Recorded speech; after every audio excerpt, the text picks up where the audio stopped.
Aujourd'hui, on revendique souvent un droit au repos, un droit au loisir, un droit à la communication. Mais peut-on parler de droit à l'amour?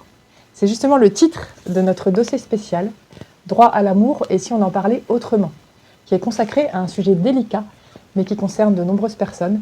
Il s'agit de la vie affective et sexuelle de ceux qui vivent avec un handicap mental. L'interprétation de ce droit conduit beaucoup de familles ou de professionnels dans l'embarras.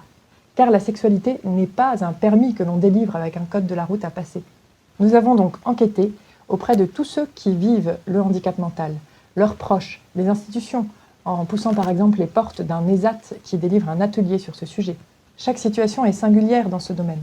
Nous avons voulu aller à la rencontre autant de ceux qui vivent des limites fortes, des frustrations, de grandes difficultés, que ceux qui expérimentent un amour durable, solide, avec une projection dans l'avenir, comme Élise et Kevin, qui tous deux vivent avec un handicap mental léger et qui nous aident à mesurer ce que signifie la fragilité dans le couple.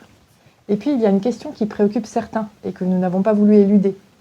Le mariage à l'Église est-il possible? Est-il souhaitable ou même envisageable? C'est le sujet de notre grand débat.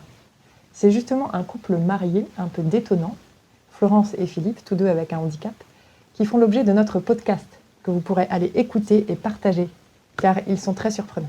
Alors n'hésitez pas à plonger dans notre dossier spécial, à y réagir et surtout à le partager.